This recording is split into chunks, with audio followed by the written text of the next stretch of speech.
안녕하세요. 경제잡박사전 구혜림입니다. 오늘도 두 분의 아나운서와 함께 경제 이야기 나눠보도록 하겠습니다. 안녕하세요. 안녕하세요.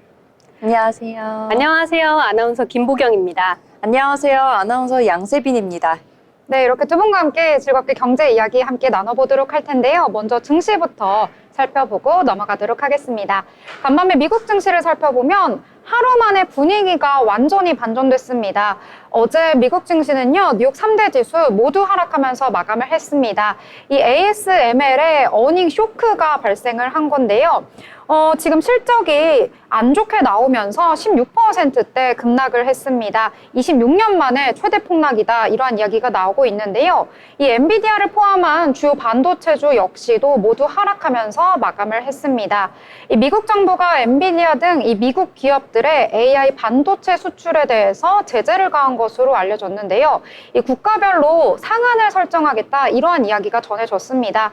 엔비디아를 비롯해서 다양한 반도체주 모두가 하락하면서 마감했던 지난밤 미국 증시였습니다. 이 전날 사상 최고치를 경신했던 엔비디아, 어제는 5% 가까이 하락하면서 전반적으로 반도체 영역에 악영향을 미쳤는데요. 이에 따라서 필라델피아 반도체 지수 역시 5%대 하락으로 마감을 했습니다. 국제 유가도 역시 4% 넘게 하락을 했습니다. 이스라엘이 이란의 핵시설과 석유시설을 공격을 하는 것이 아니라 군사시설을 타격하겠다, 이러한 소식이 전해지면서 이 공급 우려가 완화가 됐다는 소식이 전해졌는데요. 유가 하락에 영향을 미친 것으로 분석이 되고 있습니다. 여러 가지 이벤트들도 이번 주에 예정이 되어 있습니다. 기업의 실적 발표에 주목을 하고 있는데요.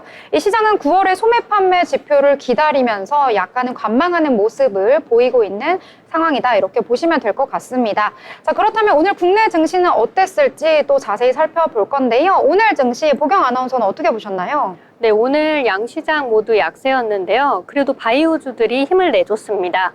우선 치매 치료 테마가 강세를 보였습니다. 최근 고령화로 인해서 알츠하이머 치매 환자가 급증하고 있는데요. 오늘 치매 진단 제품과 치료제 개발 업체들 상승 흐름 보였습니다. 한국파마, 진양제약 등이 오늘 상승률 상위 종목에 위치하는 모습이었습니다. 또 코로나와 엠폭스 관련주도 다시 주목받았습니다. 세계보건기구가 코로나19에 이은 또 다른 팬데믹 위험이 커지고 있다고 경고하면서 관련주들이 주목을 받았는데요. 세계보건기구에 따르면 최근 보고서에서 올해에만 위험 수위가 높은 감염병 17가지가 발생하는 등 팬데믹 위험이 점차 커지고 있다고 합니다. 이에 WHO는 넥스트 팬데믹을 경고하면서 국제사회가 1차 의료 시스템에 지금 투자해야 한다고 밝혔는데요. 이에 랩지노믹스, 셀리드, 미코바이오메드 등 코로나19 및 엠폭스 테마가 상승하는 모습이었습니다. 특히 랩지노믹스 같은 경우에는 이날 미국 IMD 최종 인수를 마치고 4개의 클리아랩을 확보했다고 밝힌 점도 호재로 작용했습니다. 네, 이렇게 코로나 때 우리 모두가 힘들었던 것을 생각하면 이제 넥스트 팬데믹 듣기만 해도 너무 무서운데요. 이와 관련해서 진단키트 관련주들도 오늘 일제히 상승했던 흐름을 나타냈던 국내 장이었습니다. 자, 그렇다면 우리 세빈 아나운서는 어떤 테마에 주목을 해보셨을까요? 네, 저는 오늘도 바이오 제약 테마에 주목을 했는데요. 최근 비만 치료제 시장은 전 세계적으로 폭발적인 반응을 이끌고 있죠. 오늘 제넥신의 주가가 개발 중인 비만 치료제 GX, G6의 임상 이상 기대감에 상한가에서 마감했습니다. GX, G6는 GLP-1, 이 글루카곤 유사 펩타이드라고 하는 수용체를 활성화하는 기전으로 체중을 감소시키는 약물이라고 합니다. 이 수용체는 인슐린 분비를 촉진하고 포만감을 증가시키면서 위 배출을 지연시켜 음식 섭취량을 줄이는 효과가 있습니다. GS-G6는 기존 치료제 대비 심장 부작용이 줄어들고 체중 감량 효과가 강력해 비만 치료제 시장에서 큰 경쟁력을 갖추고 있다고 합니다. 비만 치료에 있어 GLP-1 기전 기반 약물들은 특히 강력한 체중 감량 효과와 적은 부작용으로 주목받고 있습니다. 네, 이렇게 비만 치료제 관련주 짚어주셨는데요. 15일이죠. 국내 위고비가 출시가 됐습니다. 출시하자마자 굉장히 폭발적인 인기를 끌면서 지금 주문 물량이 굉장히 많다는 소식이 전해졌는데요. 이렇게 시장이 앞으로 더 커질 것이라는 기대감과 함께 관련주들도 움직였던 모습이 나타났습니다. 이 종목별로 차별화된 장세였다 이렇게 볼 수가 있는데요. 자, 그렇다면 또 다른 테마주 어떤 테마에 또 주목을 해보셨을까요? 네, 오늘 약세장 속에서도 LG 에너지 솔루션이 상승해주는 모습이었는데요. 어제인 15일 장 마감 이후에 대규모 수주 소식이 전해졌죠. 포드사와 전기차 배터리 공급 계약을 체결했다는 공시가 나오면서 호재로 작용을 했는데요. 109기가와트 규모의 전기 상용차 배터리 셀 모듈 공급 계약을 체결했다고 합니다. 해당 제품은 LG 에너지 솔루션 폴란드 공장에서 전량 생산될 예정이라고 합니다. 구체적인 계약 금액이 공개되지는 않았지만 업계에서는 13조 원 이상의 매출을 올릴 것으로 전망하고 있습니다.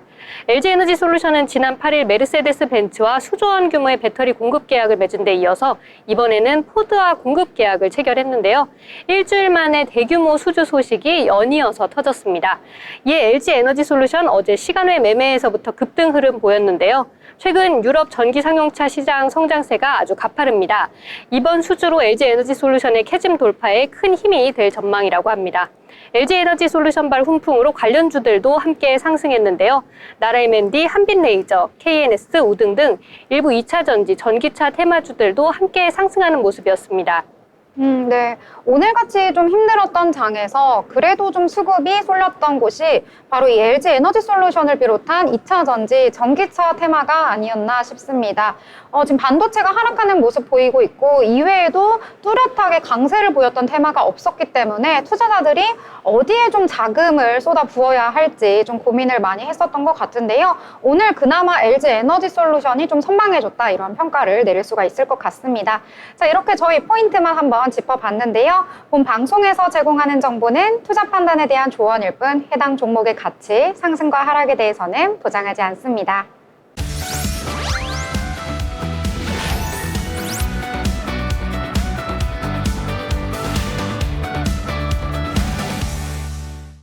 네, 이번 시간은 편지혜 기자와 함께 다양한 이슈를 짚어보는 모이슈 시간입니다. 편지혜 기자 나오셨습니다. 어서 오세요. 네, 안녕하세요. 안녕하세요. 안녕하세요. 네, 네, 이렇게. 오늘은 걸그룹 뉴진스의 멤버 한이가 국정감사에서 눈물로 호소한 따돌림 문제를 다뤄보도록 하겠습니다. 뉴진스 한이 씨가 국회에서 회사 내 따돌림을 당했다고 눈물로 호소를 했는데요. 보면서 저도 너무 마음이 아팠습니다. 네, 한이 씨가 어떤 내용을 이야기를 했나요? 네, 뉴진스 한이 씨는 15일 국회 환경노동위원회 국정감사에 참고인으로 출석해 소속 회사와 매니저로부터 무시를 당한 경험을 이야기했습니다. 그동안 회사 내에서 직장 내 괴롭힘을 당했고 이런 문제를 공개하지 않으면 계속 묻힐 것 같아 증인으로 나왔다고 말했습니다. 네, 증인으로 나서는 게 정말 쉬운 선택이 아닐 텐데 굉장히 용기 있는 모습이었던 것 같습니다. 어떤 일이 있었는지 구체적으로 언급이 됐나요? 네, 한이 씨는 메이크업 후 복도에서 기다리던 중 매니저가 자신을 무시하라고 말했다고 밝혔습니다. 뿐만 아니라 회사 내에서 여러 번 괴롭힘을 또 느꼈고 직원들이 뉴진스를 비하하는 글을 블라인드 앱에서 봤다고도 말했습니다. 네, 한이 씨의 증언을 들어보면 정말 괴롭힘이 심각한 수준이었던 것 같은데요. 네. 어도어 김주영 대표의 입장은 이에 대해서 어떤가요? 네, 민진 대표의 후임으로 온 김주영 대표는 한이 씨의 주장에 대해 서로의 주장이 엇갈린다며 입증 자료를 찾기 위해 노력하고 있지만 아직 확보된 자료는 없다고 밝혔습니다. 다만 아티스트들의 목소리에 더 귀 기울이겠다고 약속하기도 했습니다. 네, 가해자는 없고 지금 피해자만 있는 상황이라는 생각도 드네요. 한이 씨는 이번 일에 대해서 어떤 해결을 바라고 있나요? 네, 한이 씨는 회사가 문제를 해결하지 않으면 미래를 이야기할 수 없다며 빠른 해결을 요구하기도 했습니다. 그리고 모두가 인간으로서 모두 존중받아야 한다고 강조했는데요. 더불어서 뉴진스 팬들은 어도어와 하이브 담당자들을 경찰에 고발했고 고용노동부에도 100여 건의 진정서가 접수된 상황입니다. 노동부가 사실관계 파악을 위한 자료를 조사 진행 중인 가운데 소속사와 개별 계약을 맺은 뉴진스 멤버들의 근로자성이 인정받을 수 있을지가 쟁점입니다. 네, 한이 씨의 용기 있는 발언이 어떤 변화를 이끌어낼 수 있을지 우리 모두 함께 지켜봐야 되겠네요. 네, 그럼 다음 소식으로 함께 넘어가 보도록 하겠습니다. 이번 소식은 이 국내에서 굉장히 인기가 많은 브랜드죠. 스타벅스에서 위조 텀블러 제조 유통 사건이 일어났다는 소식입니다. 이 스타벅스의 위조 텀블러를 대규모로 제조해 판매한 일당이 적발됐다고 하는데요. 관련한 내용 전해주시죠. 네, 특허청 상표특별사법경찰은 A씨를 포함한 9명을 상표법 위반으로 혐의로 입건했습니다. 이들은 2021년부터 3년 동안 62억 원 상당의 위조 스타벅스 텀블러를 13만 개 제조해 유통한 혐의를 받고 있는데요. 이들은 위조 텀블러를 병행 수입품으로 속여 관공서와 기업 등에 판매했다고 합니다. 네, 지금 수법이 굉장한데요. 어떻게 위조 제품을 만들었고 이것을 유통했는지 이 과정은 또 어땠을까요? 네, A씨 일당은 해외에서 상표 없는 무지 텀블러를 들여온 뒤 국내에서 스타벅스 로고를 불법으로 인쇄해 위조 제품을 만들었다고 합니다. 텀블러 뚜껑, 고무 패드, 스티커 같은 부품은 따로 주문 생산해 국내로 반입했고요. 조립하고 재가공하는 방식이었다고 합니다. 텀블러가 정품처럼 보이도록 포장 상자와 사용 설명서까지 직접 제작했다고 합니다. 사용 설명서 제작까지 저는 진짜 깜짝 놀랐습니다. 굉장히 정교하게 이루어진 수법이다 이렇게 볼 수가 있는데요. 그렇다면 이들이 단속을 어떻게 피해왔을지 이 부분은 또 어떻게 되나요? 네, 이들은 수사기관의 단속 정보를 서로서로 공유하면서 활동을 이어갔다고 합니다. 특히 병행 수입 제품인 것처럼 허위 증명서를 제출해 의심을 피하고 있었다고 합니다. 그러나 특허청의 디지털 포렌식 수사로 범행이 밝혀졌다고 합니다. 이번 사건 통해서 좀 이렇게 불법 유통 이런 심각성을 다시 한번 느끼게 되는데요. 그렇다면 앞으로 또 수사는 어떻게 진행이 될까요? 네, 특허청은 이번 사건을 계기로 위조 상품 수사를 강화하겠다고 밝혔습니다. 정인식 특허청 국장은 범죄자들이 진화하는 수법을 사용하고 있다며 경찰과 세관 등 유관기관과 공조해 대응을 강화할 것이라고도 말했습니다. 네. 이 위조 상품과 관련해서 지금 문제가 심각해지고 있는 만큼 이 철저한 수사가 필요한 것 같습니다. 자, 이렇게 소비자 여러분들도 정품인지 아닌지 각별히 유의를 해보시길 바라겠습니다. 네, 이번에는 일본에서 확산되고 있는 퇴사 대행 서비스에 대해서 이야기해 보려고 합니다. 퇴사를 대신해주는 서비스가 일본에서 굉장히 인기를 끌고 있다고 하는데요. 우리나라에서는 좀 생소한 개념인데 어떤 서비스인지 기자님 한번 말씀해 주시겠어요? 네, 퇴사 대행 서비스는 퇴사 의사를 회사에 대신 전달하고 퇴직 절차를 대신 진행해주는 서비스라고 하는데요. 일본에서는 이미 이런 업체가 100곳이나 생겼고 그중 모물이라는 회사가 대표적이라고 합니다. 이곳은 2022년 창업한 이후 큰 성장을 이뤘고요. 정규직 퇴사는 20만 원, 그리고 아르바이트 퇴사는 10만 원 정도의 요금이 든다고 합니다. 네. 10만 원, 20만 원이 그렇게 적은 돈은 아닌데 그 돈을 들여서 이제 퇴사를 의뢰하는 경우도 있나 보네요. 아무래도 한국인들 입장에서는 아직 이해가 잘 안 갈 것 같은데 우리나라에서는 그래도 일반적으로 본인이 직접 퇴사를 하는 게 일반적이잖아요. 근데 왜 이런 서비스가 필요한 걸까요? 네, 주된 이유로는요, 입사 전에 들은 근무 조건과 실제 업무 환경의 괴리 때문이라고 합니다. 예를 들어서 야근이 없다고 했지만 실제로는 자주 하는 경우였다고 하는데요. 또 직장 내 인간관계 문제나 성희롱, 성폭력처럼 개인이 직접 퇴사 의사를 밝히기 어려운 상황도 많았다고 합니다. 특히 2030 젊은 층이 주로 이용하고 있었다고 합니다. 아, 네. 그래도 이제 우리 K 직장인들 입장에서는 가슴 속에 사직서를 이제 품고 산다 이런 말도 있듯이 이제 내가 일하다가 너무 힘들거나 화가 나면은 이렇게 사직서를 이렇게 가슴에 품고 있다가 탁 던지면서 저 퇴사하겠습니다 이렇게 말하는 꿈을 좀 꾸기도 하잖아요. 이런 저희 입장에서는 조금 난해한 서비스가 아닌가 이런 생각도 드는데 일본에서는 좀 반응이 어떤가요? 네, 마찬가지로 일본에서도 의견이 갈리고 있습니다. 책임감이 없다는 부정적인 시각도 있지만 그 반복적으로 사직서를 제출해도 받아주지 않거나 직장 스트레스로 정신건강이 악화된 경우에는 필요한 서비스라고 평가하기도 합니다. 또 반면에 그 초고령화로 일손이 부족해지는 데다 청년들의 퇴직도 빠르고 간편해지면서 일할 사람은 좀 줄어들어 일본 기업들의 고민은 더욱 깊어지고 있는 상황입니다. 네. 직장인들이 아무래도 스트레스 때문에 이제 직업병이 생기곤 하잖아요. 저도 예전에 한 회사를 퇴사하기 전에 기침이 멎지 않는 그런 스트레스성 질병을 가진 적이 있어서 약간의 이제 공감이 될 법한 느낌도 있기는 한데 우리나라에서는 그래도 아직은 찾아보기 힘든 서비스인 것 같습니다. 하지만 이렇게 직장 내 스트레스가 커지는 상황에서는 어느 정도 이해가 갈 것 같기도 하네요. 네, 기자님 감사합니다. 네.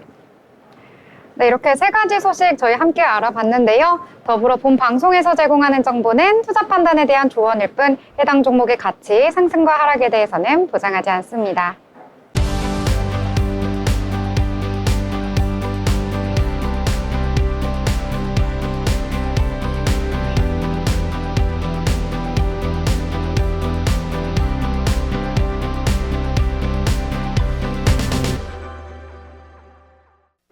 네, 이번 시간은 고수들의 돈 잘 버는 비법을 알아보는 돈의 맛 시간입니다.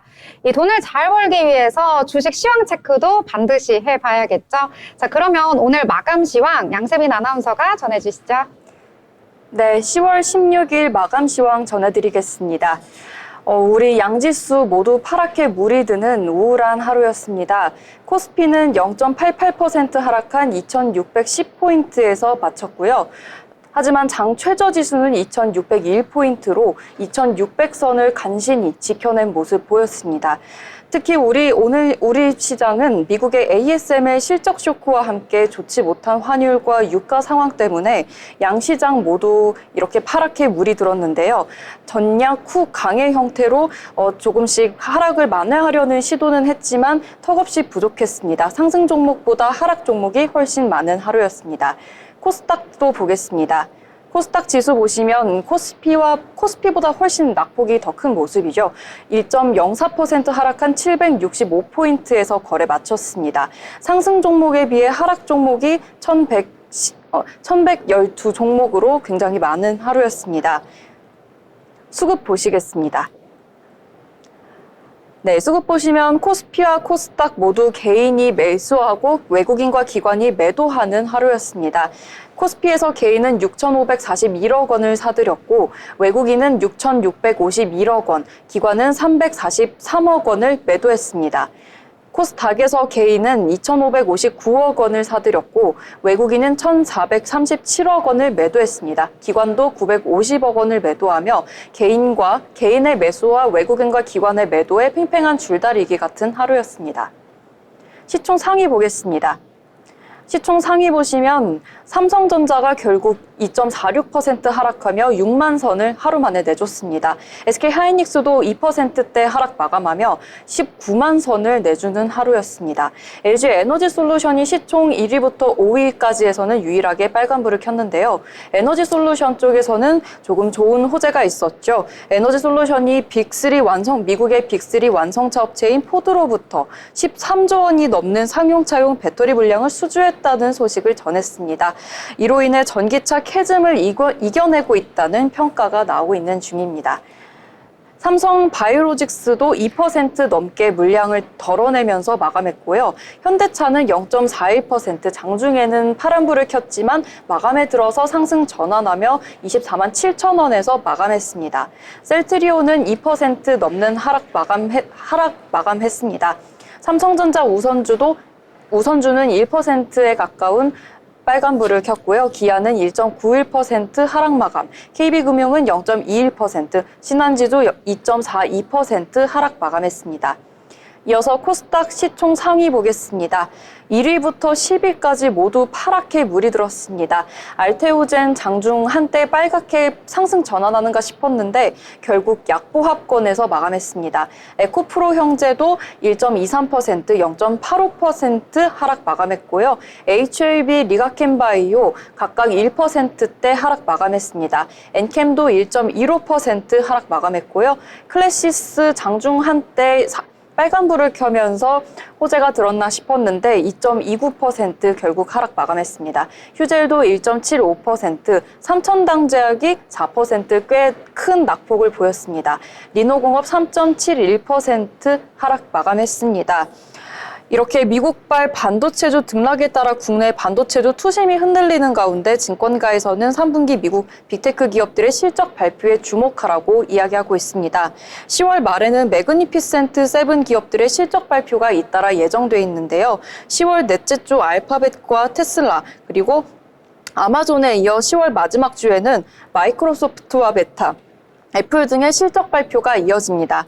기술주 대장으로 꼽히는 엔비디아는 다음 달 14일에 실적 발표를 앞두고 있다고 합니다. 네, 이렇게 오늘 시황까지 잘 짚어주셨습니다. 오늘장 분위기가 좀 우울했습니다. 오늘 코스피와 코스닥 양시장 모두 파란불로 마감을 했는데요. 코스피와 코스닥 그래도 참 막판에 좀 낙폭을 줄이나 싶었는데 코스피 같은 경우에는 0.88% 하락하면서 2610선에서 마감했고요. 코스닥은 765선 1% 넘게 하락을 하면서 마감을 했습니다. 오늘장에서는 아무래도 수급이 계속해서 빠져나가는 흐름이 나타났고요. 그리고 반도체가 오늘 좋지 못했습니다. 반도체가 아무래도 좀 이렇게 시총이 큰 종목이 많다 보니까 좀 지수에 하방 압력을 가해줬던 하루였던 것 같다. 이렇게 평가를 해볼 수가 있겠는데요. 자, 그렇다면 보경 아나운서 오늘장 어떻게 보셨을까요? 네, 오늘 전반적으로 하락세가 짙은 가운데 그래도 STO 관련주들 흐름이 좋았는데요. 최근 STO 관련주들 굉장히 좋은 모습 보여주고 있죠. 오늘 주요 은행들이 STO 인프라 확장에 속도를 내고 있다는 소식이 전해지면서 오늘 상승세를 보여줬는데요. NH농협은행은 최근 토큰증권 발행 플랫폼 구축을 마쳤다고 하고요. 우리은행은 증권사들과의 협업을 통해서 STO 플랫폼 개발을 준비 중이라고 합니다. 특히 우리은행 같은 경우에는 지난해부터 삼성증권, SK증권 등과 STO 플랫폼 개발 관련 논의를 시작을 이미 했다고 하는데요. 올해 6월에는 INF 컨설팅으로부터 토큰증권 시스템 구축 관련 컨설팅을 받은 것으로도 알려졌습니다. K뱅크, 토스뱅크 등 인터넷 전문 은행들도 조각투자 광고 플랫폼으로서 역할을 톡톡히 수행하고 있는 중인데요. 인터넷 전문 은행들은 추후에도 조각투자 관련 서비스들을 제공할 것으로 예상되고 있는 상황입니다. 대형 은행들이 STO 플랫폼을 구축하고 은행들은 STO 광고 플랫폼으로서 수익을 올리고 있는 모습인데요. 은행권은 STO 법제화가 진행되면 곧바로 사업을 본격화할 전망입니다. 또 STO 법제화 재추진 기대감도 지속되고 있는 상황인데요. 22대 국회 첫 국정감사가 이번 달부터 지금 진행이 되고 있죠. 최근 김재석 국민의힘 의원과 민병덕 더불어민주당 의원 등의 STO 법제화에 대한 논의를 진행 중인 것으로 알려졌습니다. 새로운 시장이 열리는 것에 대한 기대감이 이에 따라서 확산되고 있는데요. 이 같은 소식 속에서 핑거, K옥션, 서울옥션, 갤럭시와 머니트리 등 STO 관련주들이 상승하는 모습이었습니다. 특히 핑거 같은 경우에는 가비아와 클라우드 기반 업무 통합 플랫폼 공동 개발 소식도 전해지면서 급등세를 보였습니다. 오늘 토큰증권 좀 흐름이 좋았다라고 볼 수가 있겠는데요. 그 밖에도 미용기기나 보톡스 관련해서 전반적으로는 아니고 일부 종목이 오늘 좀 상승하는 흐름이 나타났습니다. 최근 들어서 이 피부 미용 산업에 좀 수출도 잘 되고 있고 앞으로의 성장 기대가 더 많이 되고 있다. 이러한 증권사 리포트들이 나오고 있는데요.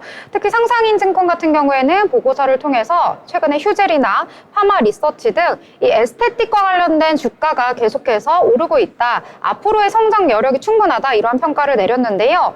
최근에는 이 화장품뿐만 아니라 특히 피부를 관리할 수 있는 이 미용 기기라든지 아니면 보톡스, 필러 이런 부분에 대해서도 많은 사람들이 관심을 가지면서 이 주가에도 좀 긍정적인 영향을 주고 있다 이렇게 평가를 하고 있습니다. 이 외에도 예전에는 필러 같은 것들을 많이 했다면 요즘에는 스킨 부스터라든지 아니면은 이 리프팅 레이저라든지 이런 것들을 이제 많이들 하시는 분들이 많아지면서 이 주가에도 계속해서 상승 흐름을 보여주고 있다 이러한 평가가 나오고 있는데요. 오늘 같은 경우에는 한국 BNC라든지 휴온스, 비올 같은 종목들이 큰 폭으로 상승한 것은 아니지만 소폭 상승하면서 그래도 좋은 흐름 보여줬다 이렇게 볼 수가 있겠습니다.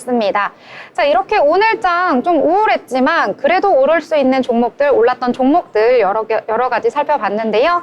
더불어 본 방송에서 제공하는 정보는 투자 판단에 대한 조언일 뿐 해당 종목의 가치, 상승과 하락에 대해서는 보장하지 않습니다.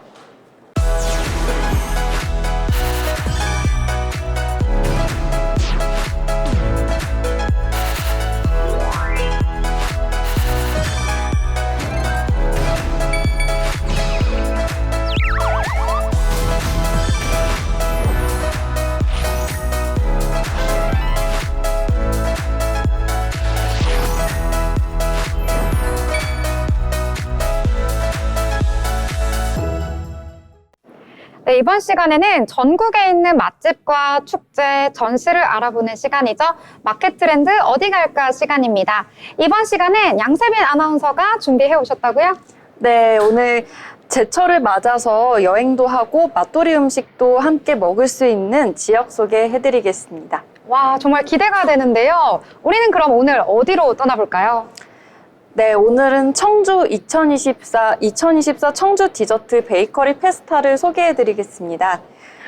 제가, 네. 네. 저 굉장히 빵을 좋아해서 저도 모르게 흥분을. 네. 네, 저도 완전 빵순인데요. 아까 보니까 다들 빵을 되게 잘 드시더라고요. 네. 제가 빵을 너무 좋아해서 20대 초반에는 이제 빵집 아르바이트를 2년이나 할 정도로 빵을 좋아했는데요. 그러다 보니 빵에 대한 나름 일가견이 생겨서 뭐 유행한다는 소금빵, 감자빵 이런 것들은 다 항상 찾아보고 먹고 있거든요. 그런데 마침 이번 청주에서 빵만을 위한 페스티벌이 열린다고 해서 제가 SNS로 빠르게 알아봤습니다. 혹시 SNS에서 확인해 보신 적 있으신가요? 어떤 이 빵 관련 축제요? 네. 저는 빵집은 많이 찾아봤었거든요. 뭐 약간 안국이라든지 아니면 성수동 이런 데 가면 빵집 유명한 데 많잖아요. 그래서 그런 데는 찾아봤었는데 아예 빵을 주제로 한 축제는 한 번도 보지 못한 것 같아서 이번에 좀 궁금하더라고요. 네, 알고 보니 청주에서는 작년에도 이 페스티벌을 열었더라고요. 그때 호응이 상당히 좋아서 5천여 명이 참여했다고 합니다. 이전부터 청주하면 카페가 많아서 빵지 순례의 명소라고 하는데요. 그래서 이번 2024 페스타에서는 달콤한 도시 청주를 주제로 47개의 업소가 참여해서 대표 베이커리를 선보인다고 합니다. 그리고 관련 학과 학생들도 참여해서 베이커리를 창작하고 전시했다고 합니다. 오, 5천여 명이요? 그럼 빵 먹으러 5천여 명이 청주로 간다는 말씀이신가요? 네, 저도 그중 한 명이 될 것 같습니다. 이번 2024 청주 베이커리 페스타는 오는 19일부터 20일까지 주말 이틀간 개최되고요. 문화재조창 잔디광장에서 진행된다고 합니다. 그리고 앞서 말씀드린 47개의 업체와 참여와 함께 학생들의 홍보뿐만 아니라 지역 대표 농특산물 브랜드 청원생명 상생장터 등 다채로운 행사가 열린다고 하는데요. 캐릭터 인형, 그리고 베이킹쇼, 페이스 페인팅 등 다양한 체험형 이벤트들이 준비됐다고 합니다. 이번 10월 날씨도 선선하고 하늘도 맑은데 청주가 메타세콰이어나 이런 정원이나 식물 카페와 같은 휴식 공간이 굉장히 잘 되어 있거든요. 국내 여행 어디 가지? 이렇게 고민이 되신다면 돗자리 피고 빵 먹으면서 가족과 연인들과 도란도란 이야기 어떠실까요? 네, 진짜 초원뷰를 보면서 먹는 빵 상상만 해도 너무 힐링이고 행복할 것 같아요. 표정에서 드러나요, 행복감이. 진짜 빵을 너무 좋아하거든요. 저도 이 페스티벌 꼭 가봐야겠습니다. 특히 청주 하면은요, 또 아까 빵 이야기도 하셨는데 맛집도 엄청 많다고 들었거든요. 빵 먹으러 간 김에 다른 맛집도 가면 좋을 것 같아요. 네, 청주하면 그래서 제가 알아봤는데요. 청주하면 올갱이국 그리고 짜그리가 유명하다고 해요. 짜그리는 찌개와 볶음의 중간 정도로 밥에 비벼 먹는 밥도둑 이 정도로는 들어보신 적 있으시죠? 저는 올갱이국 예전에 먹어본 적 있어요. 네, 저는 짜그리는 들어봤는데 올갱이국은 너무 생소하더라고요. 그래서 알아보니까 올갱이는 다슬기의 지역 말이더라고요. 올갱이와 신선한 배추를 푹 삶아서 육수를 내어 먹는 국인데 열량도 낮고 또 몸에도 좋다고 합니다. 비타민C까지 풍부하다고 하니 다슬기의 쫀득쫀득한 식감을 즐기면서 올갱이국도 참 좋을 것 같습니다. 이렇게 이야기를 나누다 보니까 시간이 벌써 이렇게 됐는데요. 네, 시청자분들도 저희가 소개하는 축제 소식, 여행지, 맛집 이야기 들으시면서 떠오르는 추억 많으실 텐데요. 더 많은 소식 계속해서 전해드리도록 하겠습니다. 네, 이렇게 빵을 너무 좋아해서 빵집에서 일까지 하셨던 우리 양세빈 아나운서가 정말 좋은 소식 전해주셨는데요. 청주로 작년에 5,000명 정도가 갔다고 해요. 올해 더 많은 분들이 이 청주를 방문해서 청주에 있는 맛집, 그다음 빵, 여러 가지 즐길거리, 맛거리 다 즐겨보셨으면 좋을 것 같습니다. 10월 19일부터 20일까지 양일간 개최된다고 하니까요. 주말에 어디 가야 될지 잘 모르시겠는 분들은 이러한 정보들 검색하시고 확인하셔가지고 가족들끼리 친구랑 함께 가시면 좋을 것 같습니다. 함께 해주신 양세빈 아나운서 너무 고맙습니다. 고맙습니다. 감사합니다. 네, 이렇게 여러 가지 이슈, 그다음 주식 정보, 이렇게 축제 정보까지 함께 알아봤습니다. 저희 더 알찬 정보 가지고 다음에 찾아오도록 하겠습니다. 함께 해주신 여러분 고맙습니다.